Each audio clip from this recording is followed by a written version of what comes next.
Thank you very much, everybody. It's been a little busy day, right? We had a good morning, and now we're having a good evening, and we're going to a premiere in a little while. But there's nothing more important than what we're doing right now, in my opinion. Today I'm signing a historic executive order to combat the scourge of addiction and substance abuse. Big deal in this country and probably in every country. We're calling it the Great American Recovery Initiative. I'm grateful to be joined by co-chairs of this sweeping new effort, Secretary of Health and Human Services, Robert F. Kennedy, Jr., and Senior Advisor to the White House Great American Recovery Initiative, Catherine Burgum. Thank you both very much. Thank you, Catherine. Thank you, sir. Thank you. Where's Bobby? Bobby? Hello, Bobby. Come here, give me a hand. I love Bobby. You're doing a great job, Catherine. All right? Do we think so? Who's doing a better job, him or your husband? Maybe your husband. He's doing a good job. I'm just getting started, sir. They're both doing very well, and now you're going to do better than both of them. Thanks as well to Attorney General Pam Bondi, Secretary Doug Burgum, Secretary Scott Turner, Secretary Doug Collins, Special Envoy Steve Witkoff, who's got some pretty good news, Chief of Staff Susie Wiles, FDA Commissioner Dr. Marty McCary, NIH Director Dr. Jay Bhattacharya. Oh, I've gotten good at that. You are. Administrator of the Centers for Medicare and Medicaid Services, Dr. Mehmet Oz, who's doing a fantastic job, and Director of the Office of National Drug Control Policy, Sarah Carter. I also want to introduce a great friend of mine who happened to be here, and he's very much committed to this. He knows how important it is for our country. He's built a tremendous American company. It's called WeatherTech. I guess you've seen the ads. I've seen the ads. I think they're great ads, but more importantly, it's a great product. David McNeil. David, congratulations on what you've done. It's incredible. Thank you, Mr. President. Thank you. Really great. And the president of WeatherTech, Ryan Granger. Ryan, congratulations. What a great job. They built an American company, and it's a thriving company, too, so with a great product. It's great to be here in America. You know, when I was in the private sector, I'd always buy the floor mats, but now that I'm president, I no longer have to buy floor mats. But you made a great floor mat, and you still do, and lots of other things. Many of those with me today have personally known the heartache of a loved one taken by drug or alcohol addiction. I do. Just like millions of American families, every year we lose an estimated 300,000 people to drug and alcohol abuse, and the real number is probably much, much higher than that. Thankfully, drug overdose deaths plummeted by 21% in the last year. We're working very hard on it. We've closed the southern border, seized over 47 million fentanyl pills and 10,000 pounds of fentanyl powder. That's a record, and I have formally designated Dr. And I'll tell you what, we have a group of doctors, some of them behind me, who have just been incredible, and they've really wanted this, designated the drug cartels as foreign terrorist organizations. And for some reason, they didn't want to do that until we came along, but they are indeed foreign terrorist organizations. With our action in the Gulf of America, that sounds so nice when I hear the Gulf of America. Drugs entering our country by sea are down 97%. So when you see the boats being hit, those boats kill on average 25,000 people a boat. So that's 25,000, I would assume mostly American lives, but lives are being saved. Now we're taking a bold action to help Americans struggling with all forms of addiction so they can get the help and the support that they need to free themselves from the horrible burden of dependency. The Great American Recovery Initiative will bring together federal, state, local, and private sector resources to support addiction, recovery, treatment, and prevention. And it will help mobilize the full resources and authority of the federal government to help stop this tremendous plague. And I'd now like to invite Secretary Kennedy to start, and then Catherine Burgum, and then I'll sign the order, which I've just signed, and wanted to make sure the signature was good. Took my time, and let me just see. Pretty good, pretty good. Let's give it a 10, okay, Catherine? For Catherine. But I'd like Bobby to say a few words, and Catherine. Thank you very much, everybody. Please. Mr. President, thank you for your leadership, for signing an executive order that tells the truth about one of the greatest challenges that our country faces. Addiction is not a moral failure. It is a disease. It's chronic. It's treatable.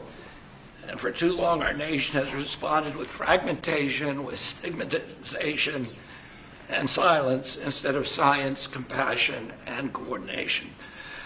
Today, President Trump changes that. With the Great American Recovery Initiative, we finally bring the full strength of the federal government together across healthcare, law enforcement, housing, labor, faith communities, and the private sector to save lives, restore families, and rebuild communities that addiction has hollowed out.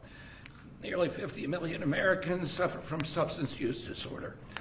Many never receive treatment. Even more don't believe that help is possible. That is not because recovery doesn't work. It's because our systems have failed to reach the people where they are early enough, long enough, and with dignity. This initiative fixes that. We will align federal programs instead of letting them operate in silos. We will set clear, measurable goals and report honestly to the American people. We will use evidence-based care, modern science, and continuous support, just as we do for heart disease, diabetes, and other chronic illnesses. We will focus on prevention before addiction takes hold. We will intervene early. We will expand access to treatment that leads to real long-term recovery. And we will support re-entry because recovery does not end when treatment ends. It succeeds when people return to their families, their jobs, and their communities with purpose and with hope. As co-chair of this initiative alongside of Catherine Burgum, whose leadership and commitment strengthens this work, I pledge urgency, accountability, and honesty.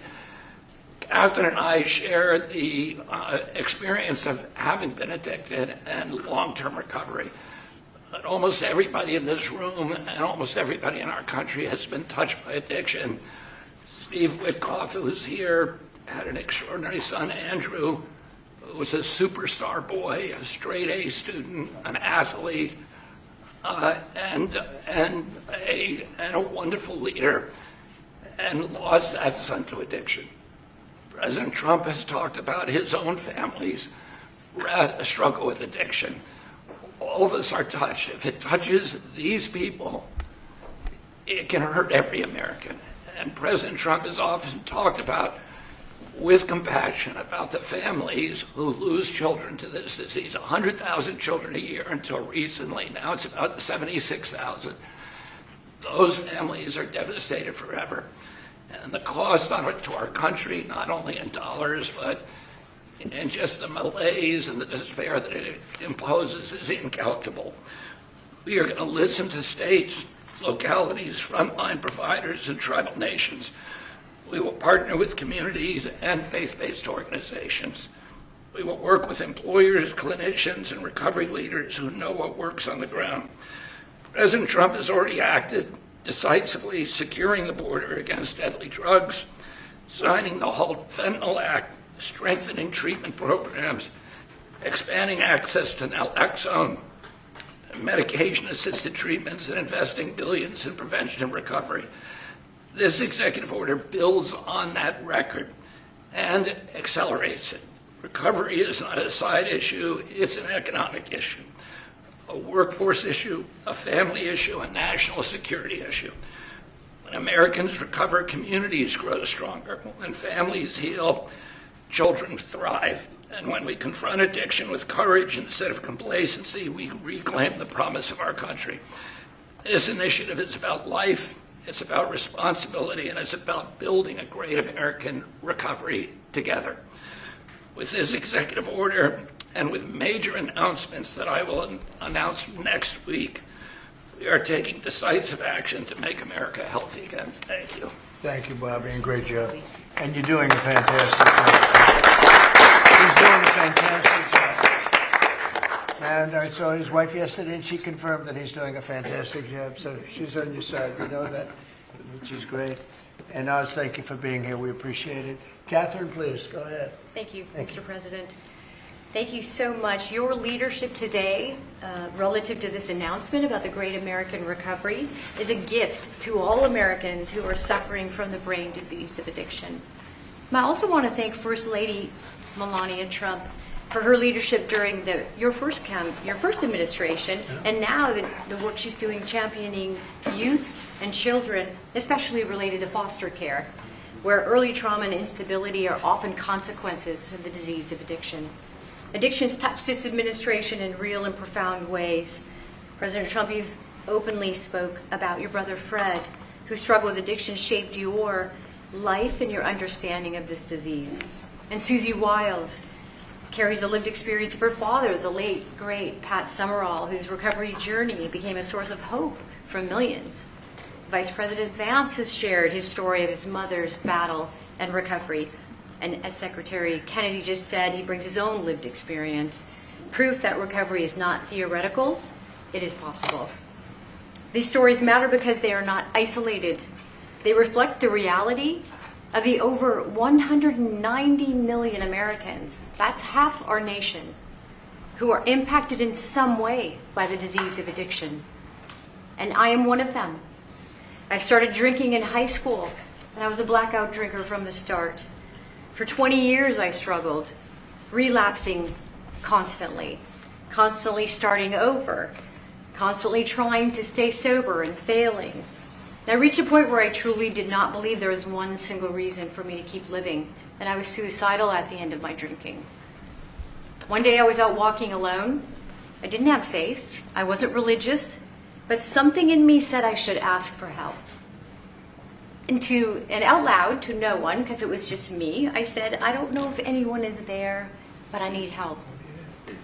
And that was the day I became sober. 15 years later, I found myself somehow standing in front of people as First Lady of North Dakota, thanks to him. But I was asking people to share their stories openly about addiction so we could eliminate the shame and stigma, so more people would reach out for help and more lives could be saved. And today I'm standing here in this incredibly beautiful Oval Office.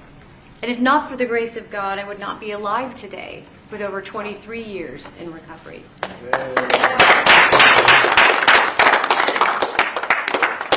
That's why I'm here, and my message is simple: never give up hope for recovery. Mr. President, I also want to thank you for allowing me to stand here with you today. I was in this building in 2017 when the administration announced the national response to the opioid crisis. And nearly a decade later, the crisis remains, and in many ways it has grown worse. Not because we lacked compassion, not because we lack effort, but because we never fully aligned our system with the truth. Addiction is not a moral failure. It is not a character flaw, and it's not simply a behavioral issue. Addiction is a lifelong, chronic, relapsing medical disease, as real as diabetes, cancer, and heart disease. And when we fail to treat it as such, we don't treat the disease, and we pay mightily for the consequences. Emergency rooms, jails, foster care, overdose deaths, and broken families. The Great American Recovery changes that. This initiative represents a fundamental shift from reaction to prevention, from fragmentation to coordination, from stigma to science, from short-term fixes to long-term recovery.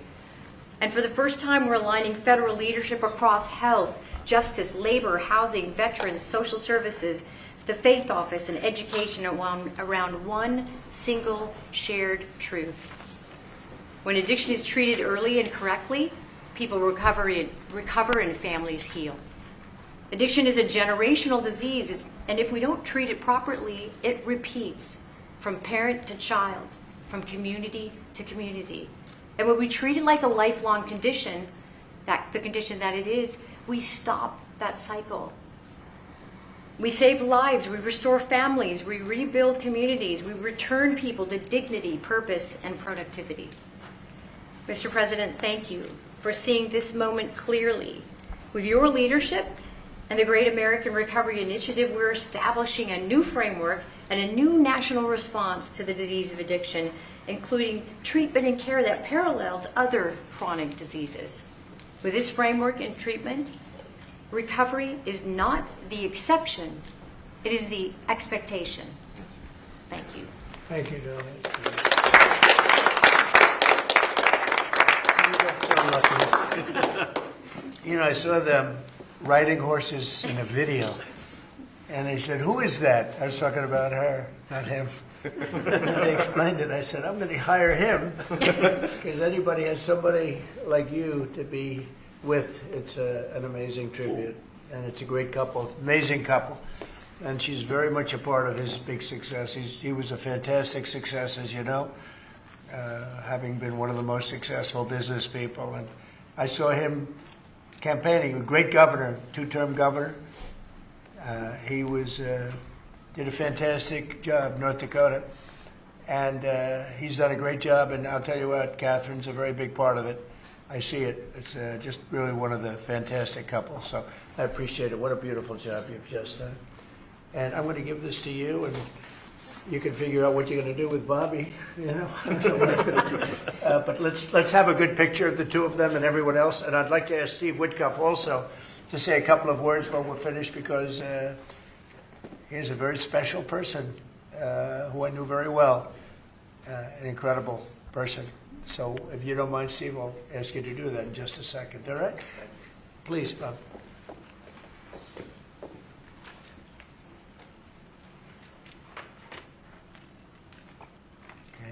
Thank you very much, Catherine.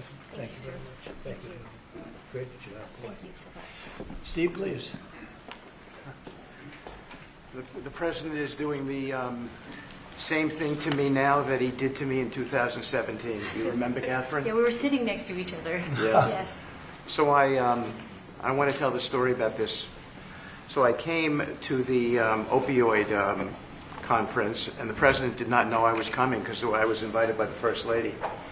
And he leaned over, saw me in the aisle, and he looked at me and he said, "Steve," and then he realized why I was there, because I had lost my son Andrew, and the president was an incredible friend when I lost him. I lived in his building at 502 Park Avenue, and I remember when him and the First Lady came, and I talked about this all the time.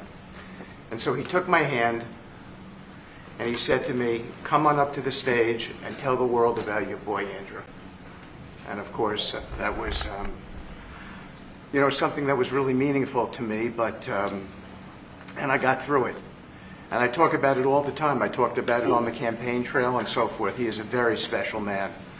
And he's begun and led the fight against opioid addiction and alcoholism. And Catherine, I feel like we sort of bonded from that day.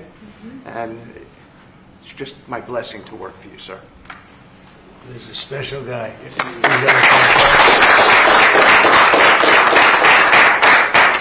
He and a group of people, Jared helped and others helped, Steve, Peace in the Middle East, and we're there. Yes. A couple of little flames, but they're very little by comparison, and they'll go out quickly. Yes. They're already going out. And he's now trying very hard to settle up with Russia and Ukraine, and I think a lot of progress is being made there. And I told that Russia's not doing any shooting for a period of time during this horrendously cold weather. Because of you. So we asked President Putin if they could stop the shooting for a week. They're being hit with proportionately the kind of cold that we're being hit. It's much colder in Ukraine to start off with, but it's really cold now, and he agreed to do that. We appreciated that very much. It's a nasty war. It's a nasty, nasty war. Would anybody else have anything to say? I can say that I am extremely late, but that's okay. Don't worry about me. Would anyone else have anything to say? Doug, you're doing a fantastic job, and we appreciate it. Marty, you are really something special. Everyone's talking about you. Every time, if I don't mention Marty, Bobby always mentions it. So we have a great team. Jay, great. Marty, great. Do you guys want to say something? Thank you. Thank you. Well, historically, with addiction, the entire society has always been reactionary, and that's been the story of healthcare.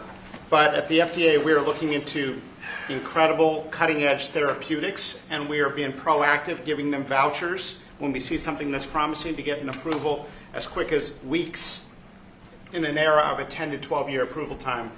And the ultimate therapeutic is community, houses of worship, addressing loneliness. And so that's part of the MAHA agenda, thanks to Bobby. So thank you, Mr. President. Thank you very much. Great job. Thank you. Jay? Mr. President, in 2018, you launched the HEAL initiative, helping to end addiction long-term at the NIH.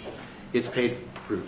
It's yielded fruit. The ingenuity of small business has developed products that can deal with pain without opioids. The naloxone, which saves lives, Right. that was the fruit of NIH.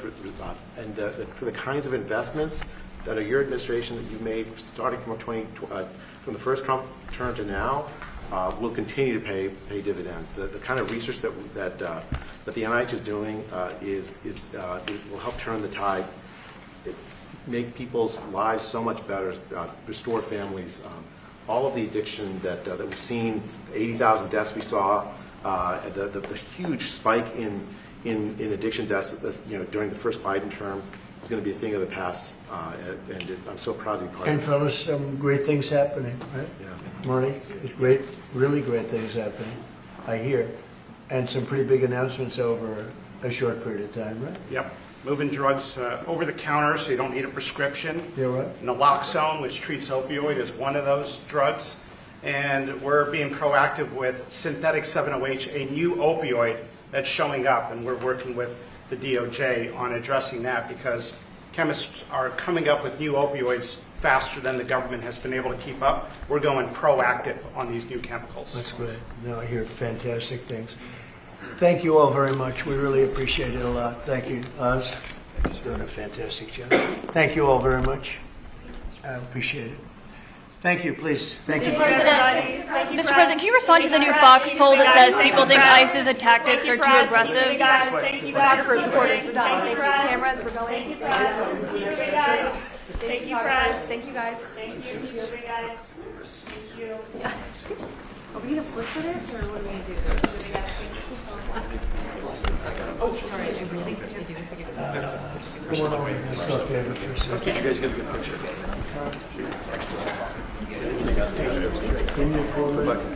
Anybody need-